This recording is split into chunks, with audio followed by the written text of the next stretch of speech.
Good evening, everyone. Today is Wednesday, July 15, 2026. The time is 6 p.m. We are in the Eldon F. Morera Board of Selectmen meeting room on the second floor. If you don't mind, join me for the pledge. But before you join me for the pledge, went that way. This meeting is being recorded for use on the internet and our local cable station. Please join me for the pledge. I pledge allegiance to the flag of the United States of America, to the republic for which it stands, one nation, under God, indivisible, with liberty and justice for all.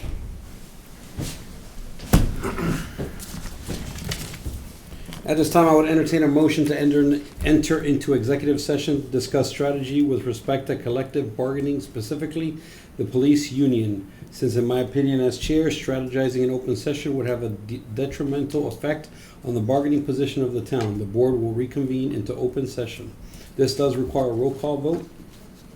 Perez? Yes. Lee, yes. Ryan, yes. Ryan, yes. Perez, yes.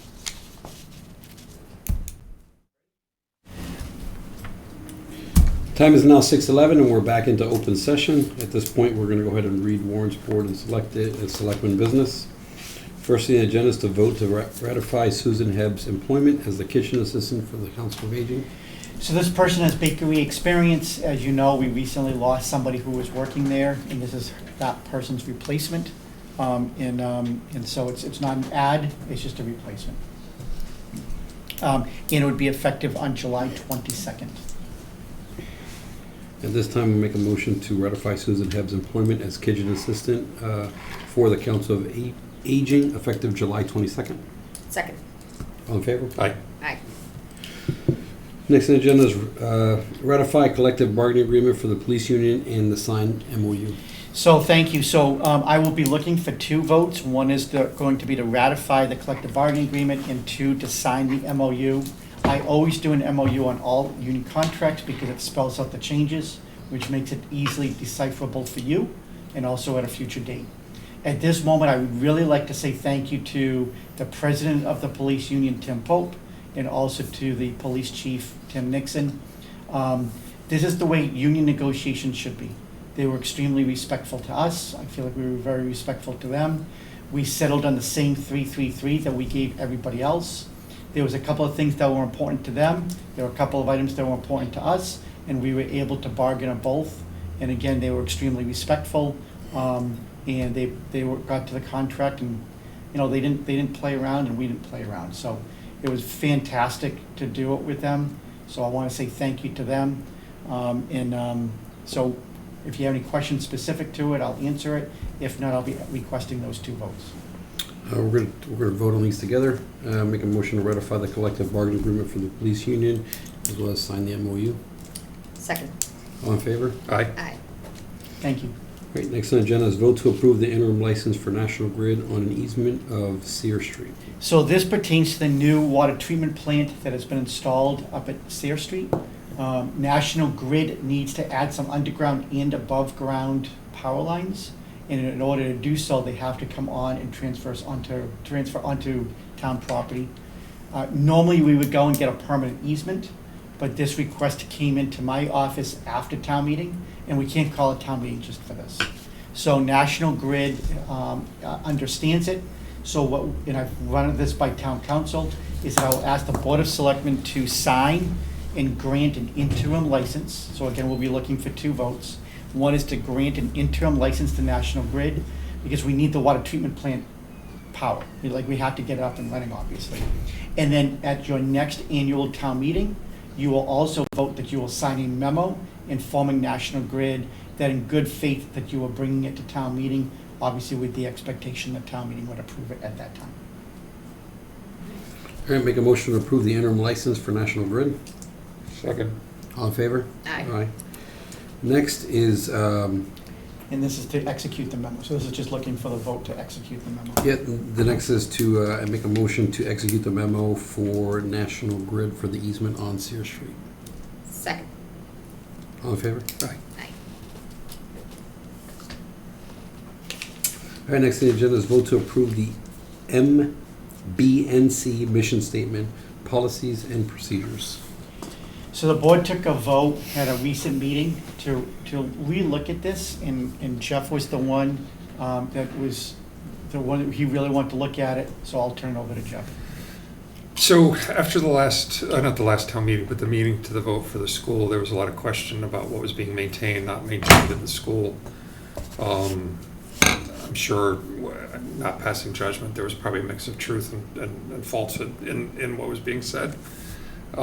We have this committee that is active when work's being done, say on this building, or being done, or construction done, the fire station, police station, things like that. The committee tends to be active, but in the meantime, it sits fairly dormant.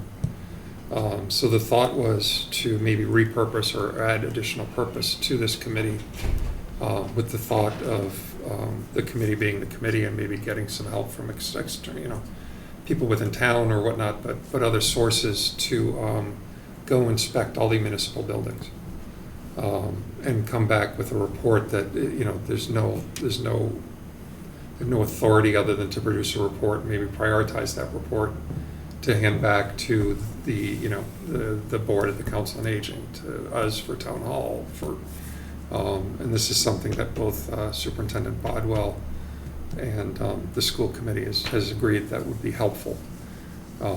So the intention with this mission statement is to add additional purpose to the committee, to try to achieve that, so that we can get in there once or twice a year to each one of these buildings, do an inspection, but get the right people there, right? It's not fair to, I'll keep talking about the high school because that's where the vote, or the elementary schools, but where the vote was. I don't think it's fair to expect the head of maintenance to be an expert on HVAC up on top of the roof, as well as the boilers below the building and everything else in between. Some general knowledge, yes, but if we can bring experts in that recommend preventive maintenance, that recommend work that needs to be done, things along those lines, I think it would be a great use of town resources, and ultimately hopefully save some money so that we're repairing things and not replacing things. Yep. Yeah, no, I like the additional language, especially, if the trade or skill is not represented, that you'll at least seek somebody to do the walkthrough to get some advice or some, professional knowledge on. So I like it. Good with all. I think it was needed a revamp. At this time, we'll make a motion to approve the MBNC mission statement, policies and procedures as presented. Second? All in favor? Aye. Aye.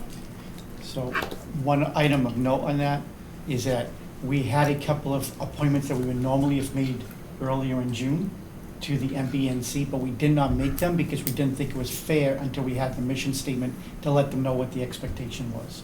So based on this vote, what I'll do is we will send it out to those people, those prospective people, Yep. and make sure they're comfortable with it, and we'll place it on a future agenda to make the formal appointment. Great. That's great. Next on the agenda is vote to approve the common vicular DBA name change for Sadzi LLC DBA Queen Pizza and Sandwiches, formerly Kun Kebab and Curry, at 233 West Center Street. So there is no alcohol involved. There's no other change of management or ownership. All it is a change of name. I was going to say pending. I know there's an issue or two hanging in the building department. There's a plumbing issue, to be specific, so I'll just say pending approval. For a name change, they had to go through a new inspection? No, but I guess maybe not tied to the name change, but I guess there's some stuff set up in there that hasn't been signed off on, as far as converting to a pizza. All right, no, that's fine. All right. Then pending final inspection from the building Got department. it. Make a motion to approve the common vicular DBA name change for Zadze LLC DBA Queen Pizza and Sandwiches, formerly known as Kun Kebab and Curry, pending any inspections, if any. Second? All in favor? Aye. Aye. Make a motion to approve the meeting minutes of June 3rd, 2026. Second? All in favor? Aye. Make a motion to accept the meeting minutes of June 10th, 2026 for review. Second. All in favor? Aye. Nailed it. Communication reports from boards, commissions, and town officials. So we have an opening on open space. There's a request from Kara Beth Lawler to join that committee. Well, I welcome anybody who wants to volunteer and step up and take part in any board or committee that they can in town. Putting another call out to anybody who is available to join the rent control committee. Still looking for members, need them, and very happy for Carrie Beth. Make a motion to appoint Carrie Beth Lawler to the Open Space and Recreational Committee. Second. All in favor? Aye. Next is vote to appoint David Farrow as Records Access Officer for Veterans Services Memorial Day Veterans Day Legacy Committee. Long name. So it's a requirement of law that we have to have a records access officer for public records requests per department. And so when David joined us, we should have done that at that time. It was a little bit of an oversight. Wendy has now joined us for the Council on Aging, which is the next one. So I'm just letting you know that they are both in the same spirit. We obviously had to take the names off of the previous people, and so these would be the replacement names for those two respective departments. All right, we're going to vote on these together. Like, Make an appointment to vote to appoint David Farrow and appoint Wendy Adams as Record Access for their respective departments. All in favor? Or wait, second. second, all in favor? Aye. Aye. Nailed it.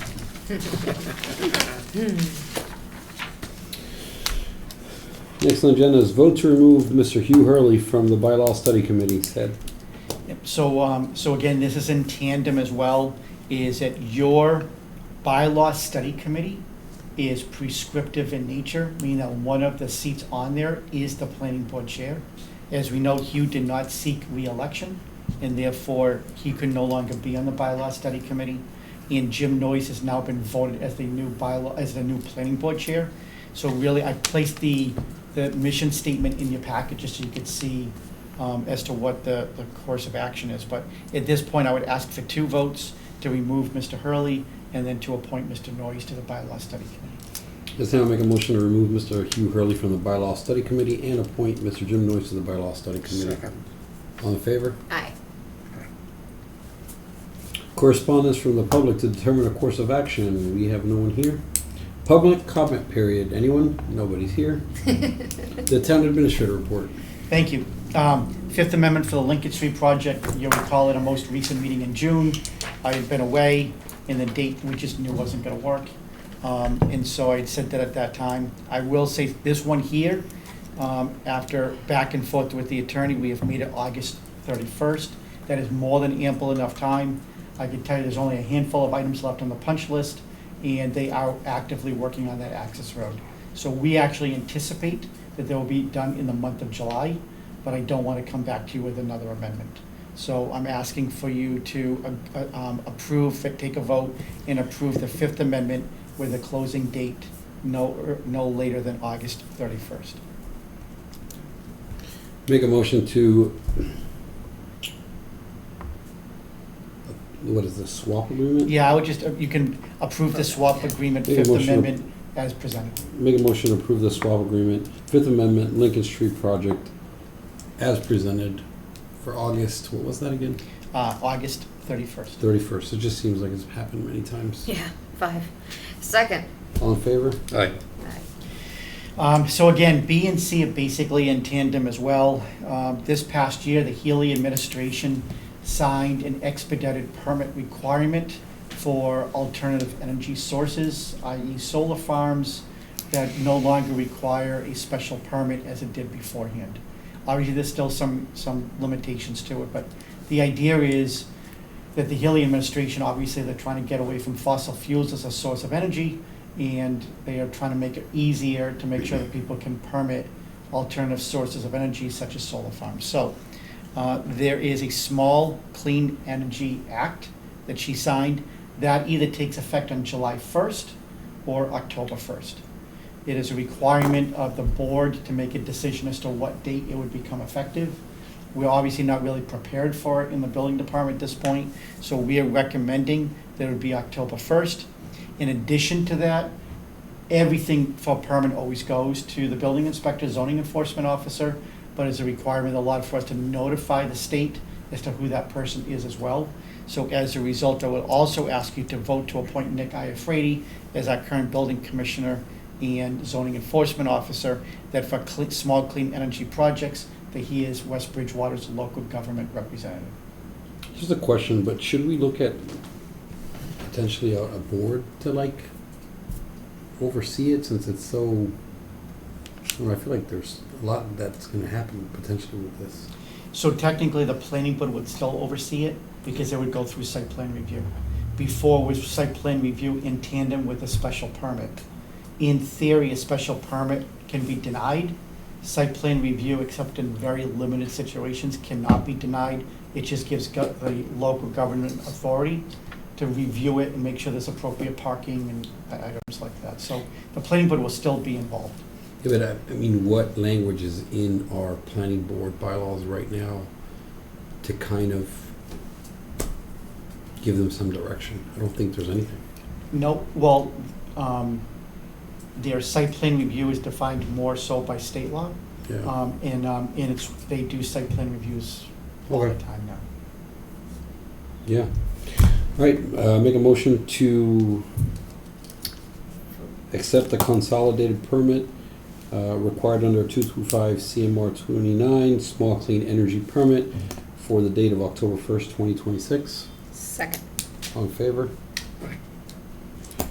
All right, make a motion to appoint Nicholas Alfredi for building commissioner as West Bridgewater's local government representative for small clean energy permitting projects. Second.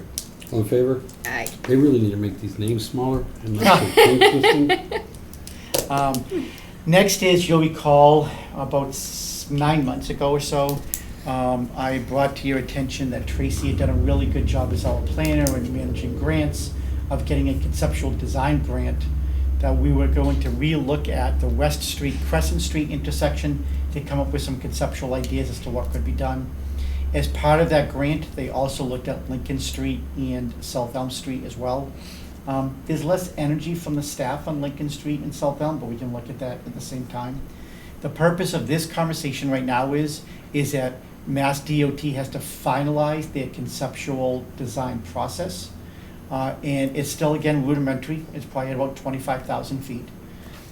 And we're looking for direction from the board that, for example, on the West Street, Crescent Street intersection, you'll see that they're recommending one way on West Street, which I know the board has discussed in the past. And we all, I think, agree would be a real positive. And they've given us two opportunities. Is that one is that it would be turned into a four-way stop intersection, as you can depict here. And or there's also a rotary option as well. They have provided estimates, so if we went for the stop sign, it would look like about somewhere around $264,000, including design. And if you went for the rotary option, you can see this rotary option here, it'd be about $912,000.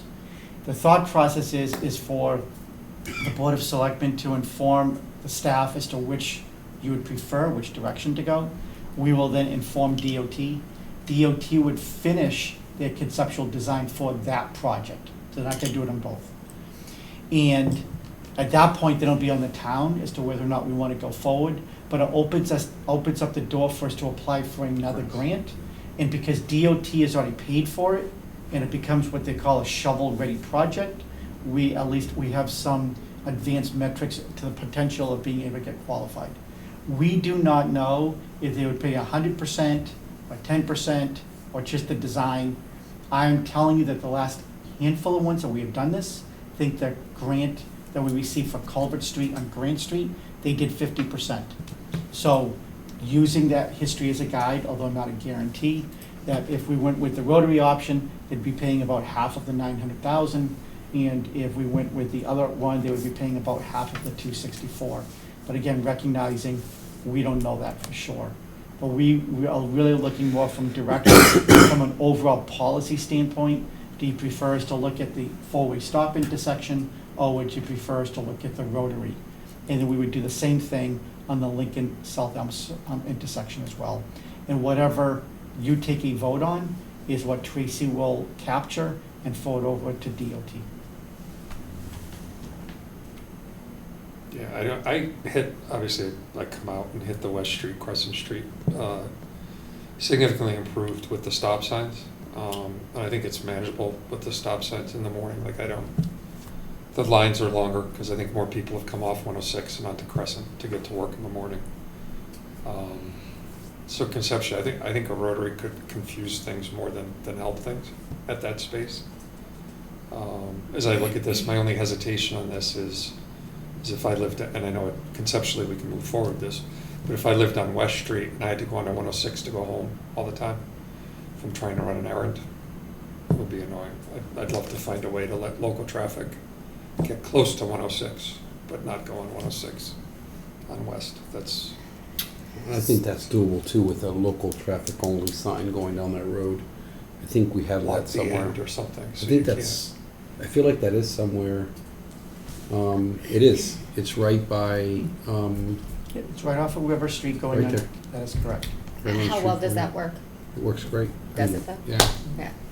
Because I'm just, you know what I mean, if I see a sign that says local traffic only, I know that other people are gonna use that road, Well, I right? think you can put a physical barrier that stops people from going on to 106. Oh, yeah, well then, yeah, no, I'm completely okay. I love the idea of it being a one-way. I understand the concern of the residents on that street. I'm just concerned that, you know, I see people doing things in their cars they shouldn't be doing all the time, so.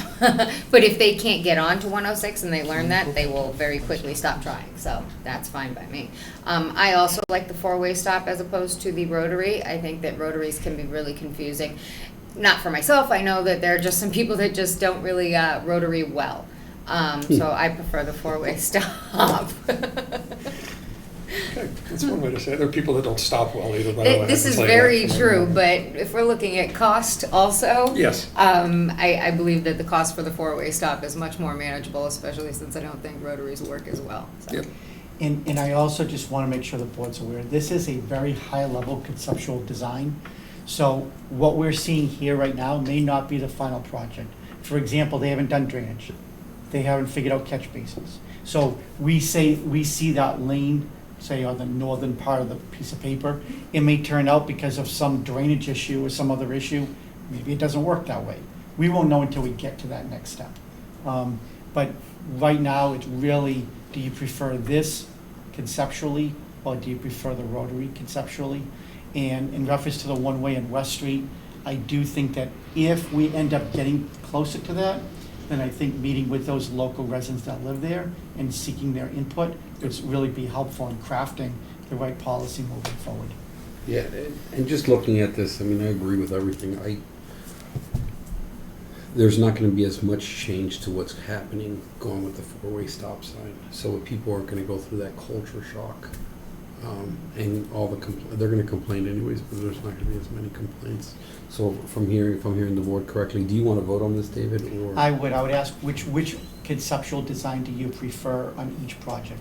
I make a motion to move forward with the four-way stop as currently on the screen.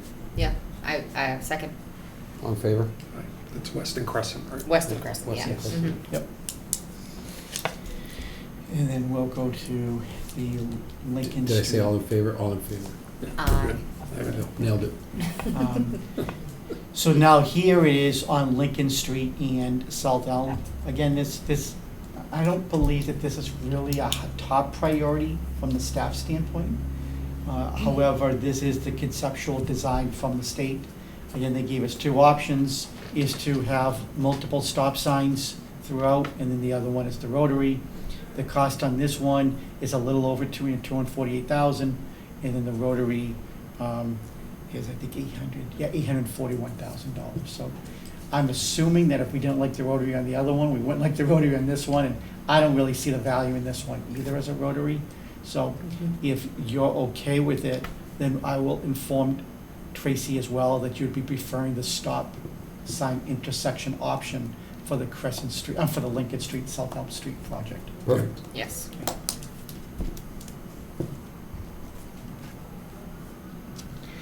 Okay, thank you. Next is just an FYI on FEMA. As you recall, we had a blizzard. It was about $300,000 under traditional FEMA policy. If it were to be accepted, we would be looking at a 75% reimbursement. All the states, not just Massachusetts, that filed for FEMA reimbursement during the blizzard storm have been denied. So the Healy administration says they're going to appeal it. I don't know exactly what that means.